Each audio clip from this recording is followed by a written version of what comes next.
Hello, everyone. It is Thursday, I tell you. How are you tonight? What are you grateful for this Thursday night? Tell me about your Thursday. How was your Veterans Day? A salute to all our veterans. We salute you.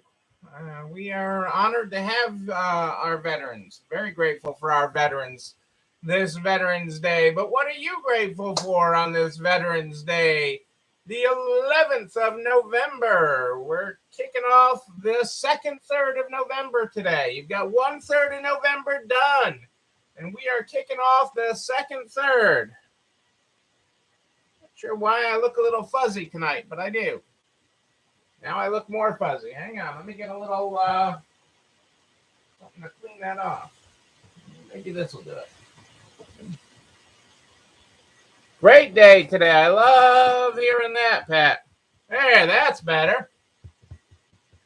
That's better. Clear a little schmutz off that. I love hearing that it was a great day. I'll make you and your peanut gallery laugh, Pat. I noticed on the video the other day that you and your peanut gallery were on and everything, and you gave an angry emoji. And I'm like, what the heck did I do to make Pat angry?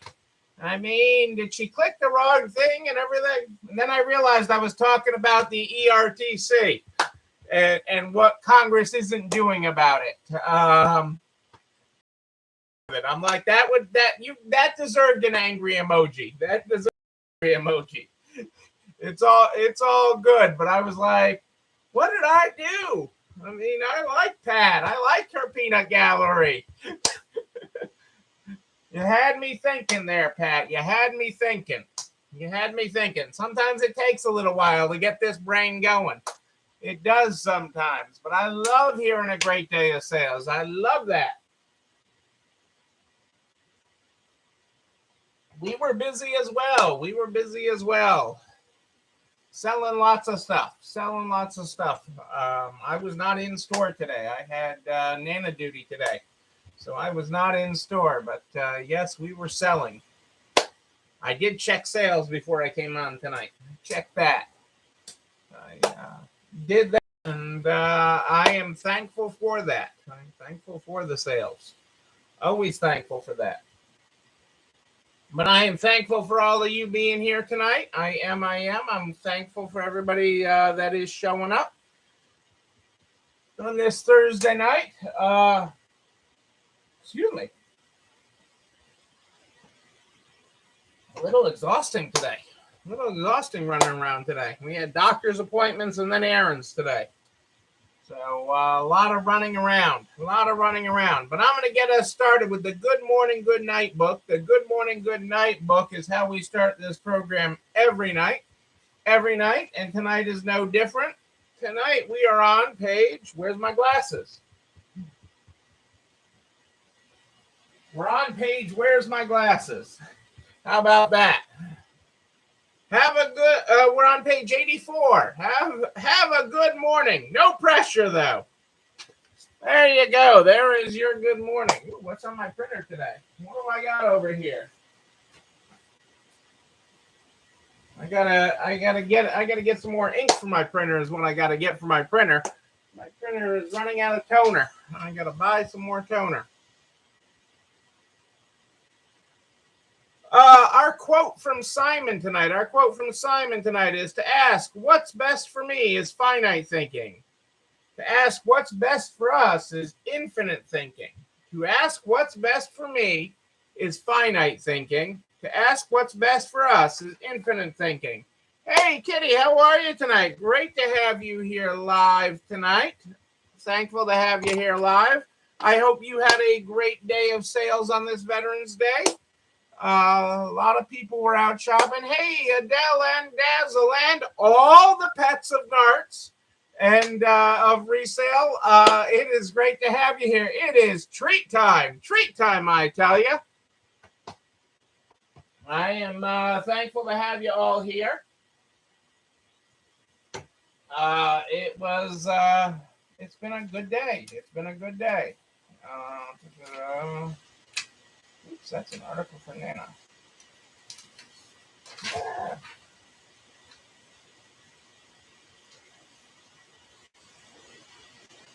Hang on a second here. I just got to get partly organized. Here, partly organized. There's a couple things I want to cover, and then I said I'd continue our conversation from last night. And I hustled to get back here and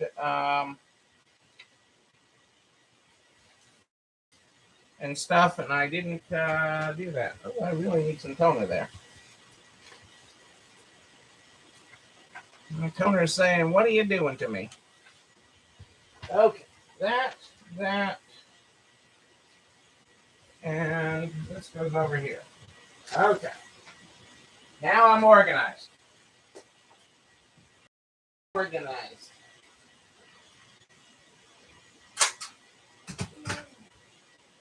That's banana. That's to get. Sorry about that, guys. Hey, Kelly. Very busy receiving.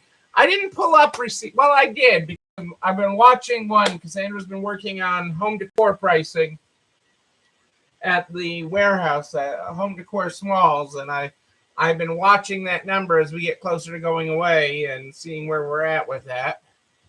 2 days in a row, Kelly is live. Does that mean there was no yoga tonight, Kelly, or did I get you after yoga? The shop was crazy busy. I love that. Crazy busy. And your new staff member was wowed. Well, hey, I hope that was a good wow. A good wow. Yes, people, we're not just here as a museum. Your store is not a museum. You are here to sell stuff. You are here to sell stuff. Amazing. Amazing that you're here to sell stuff. So you got yoga in too. It's a win-win-win day. You got your new staff member, your store was busy, and you got yoga. And now you got us. So this is all good today. This is all good, Kelly. I like that. All good. I like it. Couple quick things, and then I'm going to talk. Then I will talk. I will continue our discussion yesterday about staffing. Afterpay is getting into in-store options. You know, the Afterpays and Salesals and Klarnas and everything are primarily known as their online layaway. You know, buy now, pay later, or pay in four. And they make a payment every couple of weeks, but they get their stuff now. And as merchants, you pay a higher fee than MasterCard and Visa, but you get your money now. And now it is available at Nordstrom, Nordstrom Rack, J. Crew, Madewell, American Eagle, Aerie, Tilly's, Morphe, Alo Yoga, Parachute Home, Le Creuset, and they are adding more.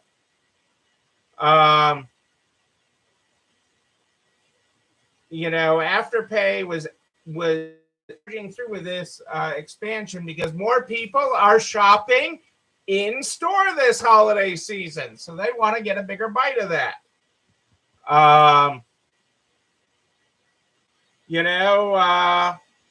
It is interesting how they're doing that. It's also interesting, you got to keep in mind that you can now get with most of these, I don't know which one specifically, but most of the pay in four services allow you to get a one-time use credit card or a credit card that will do the same thing, that they will send you, and you can use that even for stores that don't have the service, that don't take the service, but way to gain market share. And those people do spend, for the most part, spend more and spend more often. But eventually the bill comes due. I mean, there's only so much you can buy now, pay later, and then your checking account's upside down. So it still takes some fiscal responsibility, but it is very popular. And again, positive retail news. Dillard's, for those of you who are familiar with Dillard's down south in the southern states, mostly their third quarter profits skyrocketed. Profits at a department store of all things. The horror, more than 500%. Third quarter sales up 47% year over year, and up 9% from 2019. And store comps rose 48% year over year and 12% over 2019. With the sale of juniors, children's apparel, and men's apparel and accessories significantly outperforming other categories. That's important to note, especially compared to 2 years ago. Net income soared 518% on a year-over-year basis, and part of that is from aid that they took from the coronavirus aid that they took. But they are looking good. People are out. That is what I like to see. Party City, which is now reporting their revenue from Halloween, which is a big time of year for them. It's also interesting how they reported. They reported 13.9% year over year, with retail revenue up nearly 20%.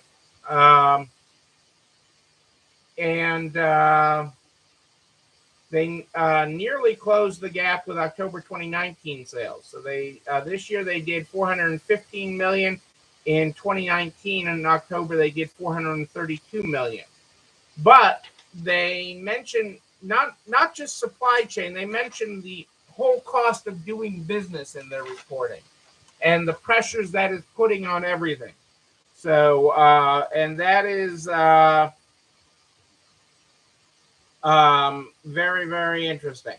I mean, it's not interesting. It's something we know. It's something we know that the costs of doing business are higher. I mean, there's just no ifs, ands, or buts about it. And payroll is one component of it. One other retail tidbit that I wanted to talk about just briefly, and it leads into our wage discussion tonight, is that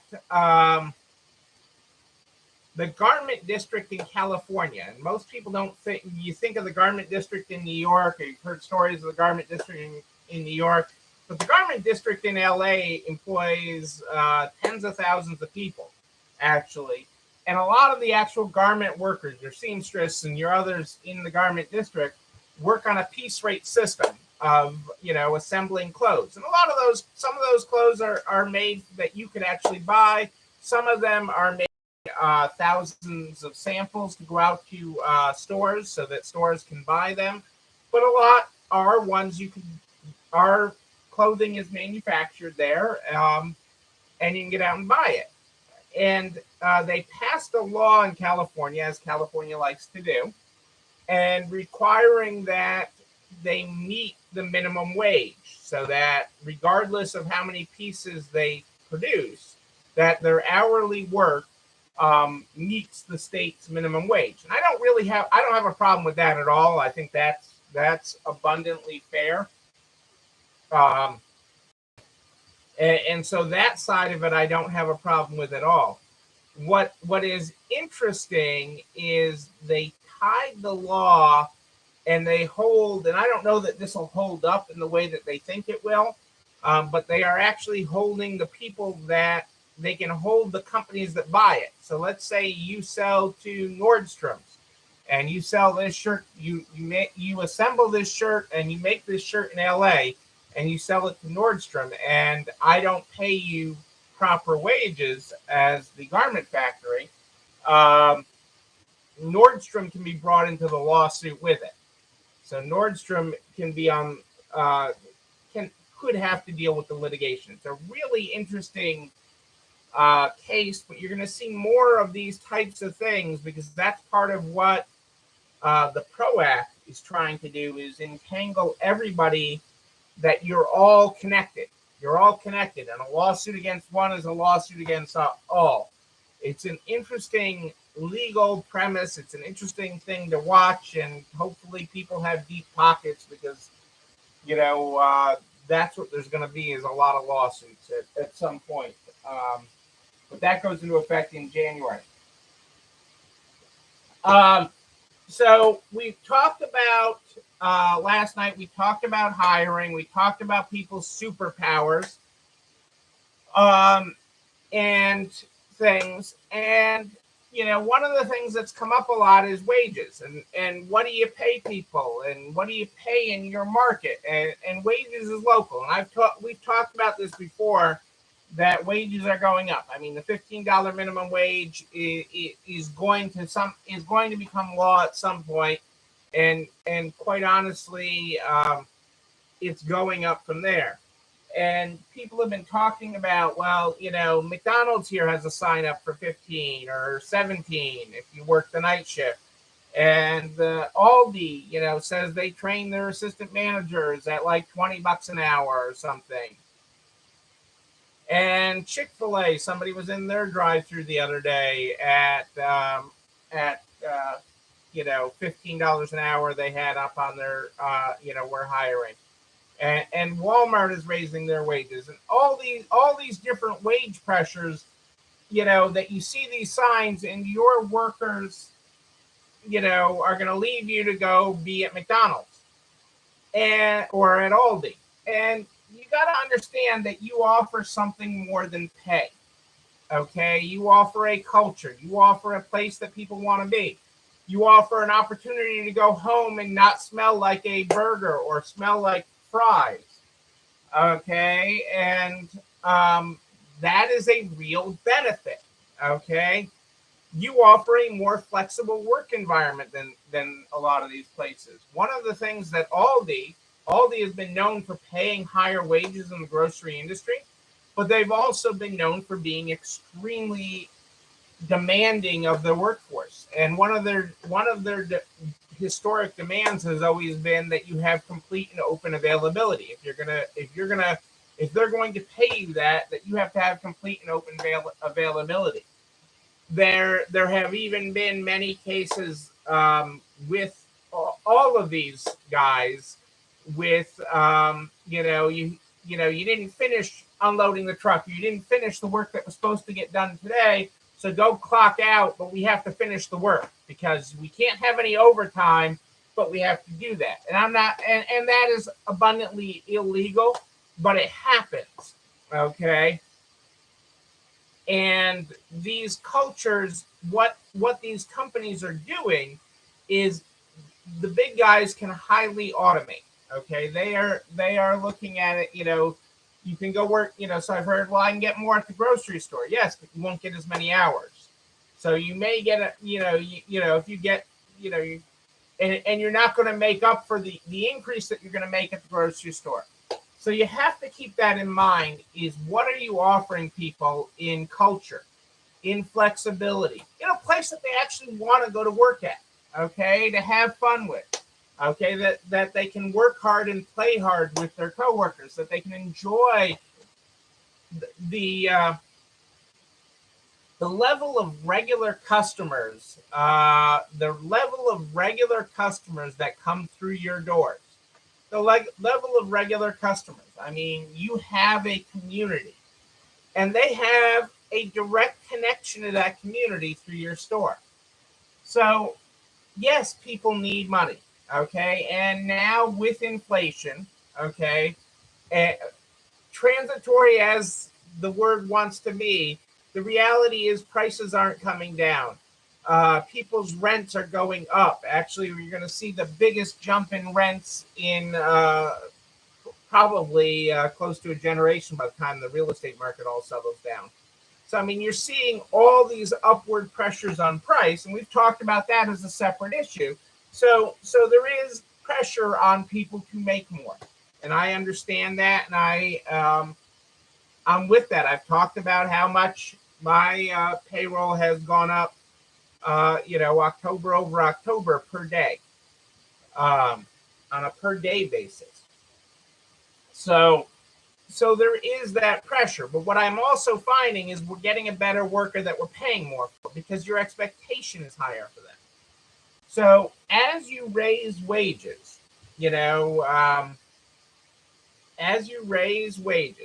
okay, and we get out the calculator. So hang on a second. Let's do some math here.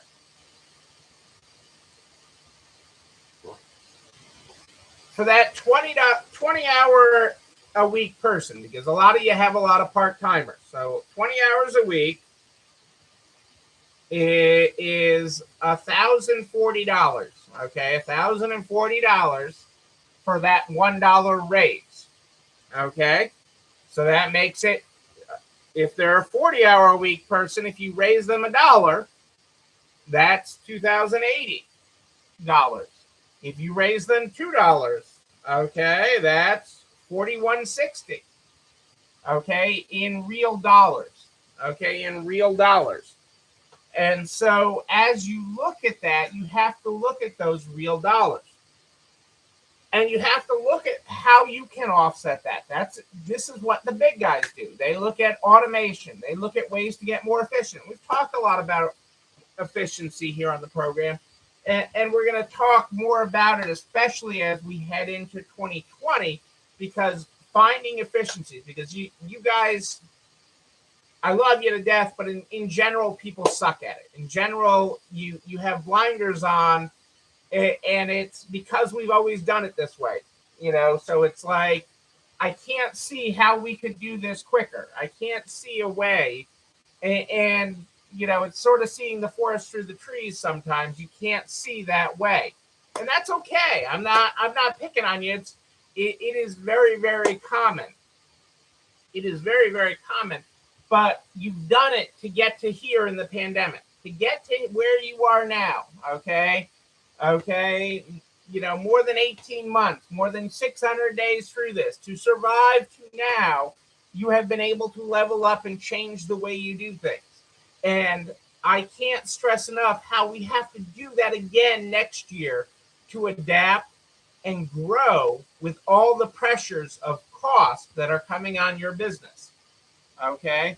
And the pressures of cost tend to get lost at the same time while your sales are going up, because you're like, ooh, I got money. It's sort of like when the tide comes in.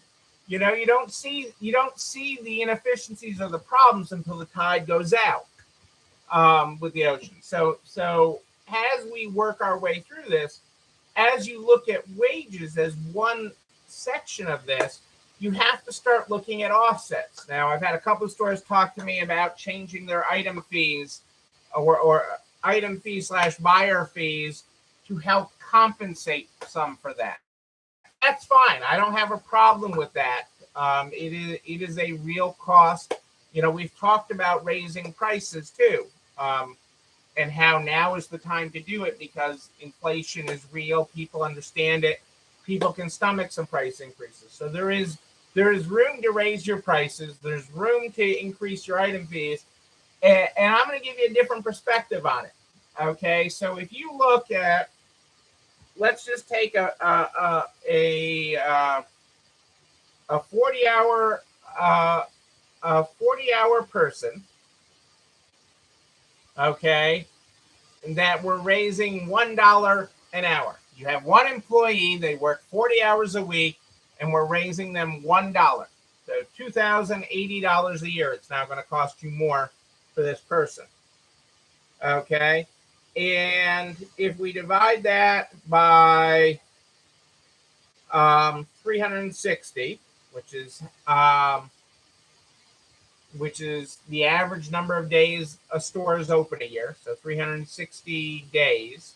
Well, actually, hang on a second. 2080 divided by 52 divided by 5. Okay, so that's going to cost you $8 a day. Okay, because the average person that's working 40 hours is going to work 5 days a week. They're not going to work 7 days a week, even though your store is open 360 days a year. So now this person is costing you $8 extra a day. Okay, $8 extra a day. How many items did you sell today?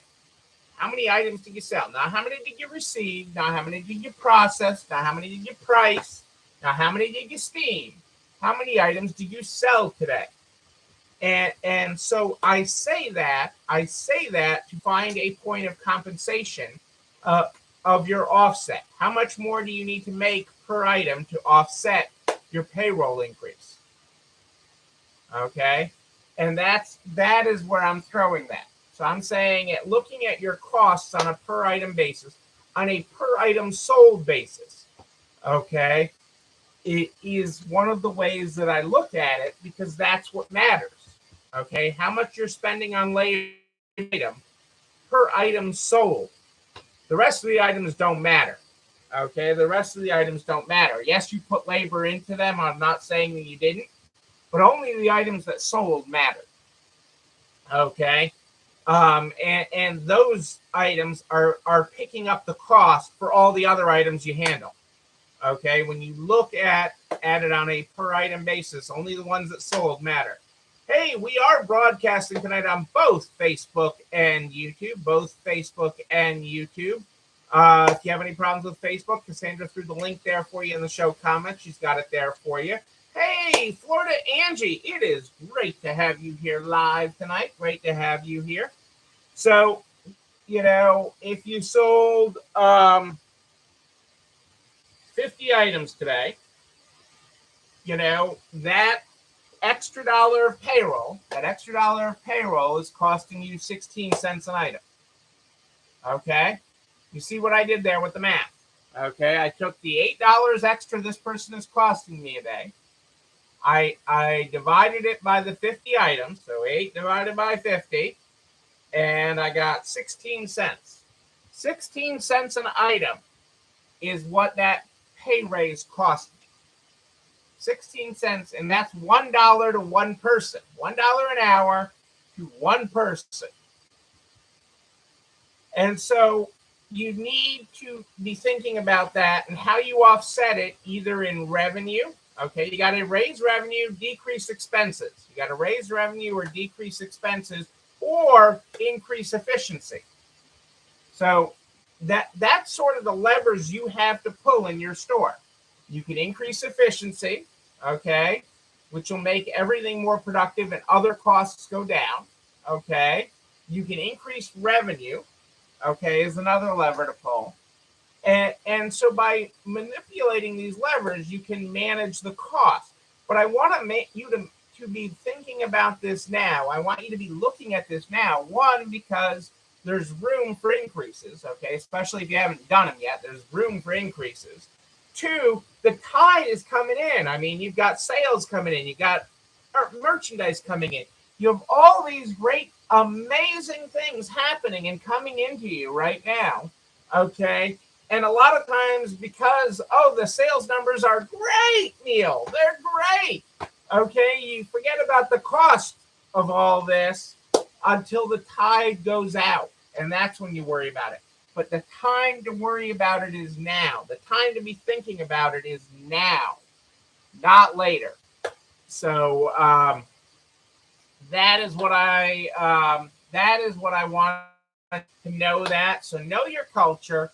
Know that you are offering your employees someplace better to be. Okay. Yes, we all work hard. I mean, remember, even Bill Gates, Warren Buffett, they went to work today. They did go to work today. Okay. But you're doing something better than McDonald's. You're doing something better in culture than Walmart. Okay. And that is a great opportunity, an absolutely terrific opportunity. And don't forget that. So don't forget that. And they're not going home smelling like a burger, like they were flipping burgers for 8 hours. And there's nothing wrong with flipping burgers. There's nothing wrong with flipping burgers. Okay. But when you go home after all day of flipping burgers or dropping fries down into the fryer-later, you smell like the kitchen you came out of. Okay. You smell like that. So you are offering them better than that. You are offering them a connection to your community, and that is pretty awesome. That is pretty awesome. So keep that in mind as you work on your labor and your labor superpowers, okay? Because that is how we're going to do it. That is how we roll this all forward, people. That is how we roll this all forward and grow your business. Okay, take the momentum of your business and grow forward, because the opportunity is here as we level up again next year. We're gonna go. We're gonna You guys, I know some of you are shaking your head. Neil, oh my God, what are you talking about? We have to level up again. But you're gonna do it. You have the ability. You have the amazing ability to do that. And we're gonna walk with you and make that happen. Yes, woohoo! Yes, Kelly. All three. Hey, Joanne, how are you? I saw you in my inbox. Your inbox is going to require a phone call. But, I always enjoy talking with you. I always enjoy catching up with you. So there is great things. When you maneuver all those levers and you twist it all up, you guys can level up in amazing ways. And we're going to do that. That is what we do. That is what we do. You know what else we do? This video and everything I talk about, goes over to narts.org/resale strong by noon the next day. Noon, I tell you. It's all over there. All the files, all the links, including a direct link to the YouTube channel. You're not alone running this store where you can like, comment, subscribe, and oh yes, you can ring that bell. Ring that bell. Ring that bell. So that you know when another one drops. You can also share it with all your friends in business, the butcher, the baker, the candlestick maker, so we can help everybody make it to the other side. I'm here every night at More 8 Than Ish live in the Narts private Facebook group for 3 more nights. Live every night for 3 more nights. Then we'll be on a different schedule after Disney. But if you have a question in between, you just email me, just like Joanne did today. Just email me. Neil, Neil, at ECIstores.com, Neil@ECIstores.com. I got an early day tomorrow. I got and the Massachusetts SBA director tomorrow. So it should be an interesting day tomorrow. Should be an interesting day. We start this program every night with the Good Morning, Good Night book. The Good Morning, Good Night book is how we start this program every day. If you were not here at the beginning of the program, tonight we're on page 84. Our good morning today is have a good morning. No pressure, though. Our good night tonight is have a good night. Everyone is counting on you. Sweet dreams. There's your graphics, folks. Ladies and gentlemen, I am Neil Abramson. I do like a good party, a wedding, a bar mitzvah even. We will party again. We will party in person. And when we do, I'm going to be there with you. But until then, and until tomorrow night at More 8 Than Ish, know that you, but most importantly you, yes, you're not alone running this store. Have a great night, everybody. I'll see you tomorrow. It's time for dinner.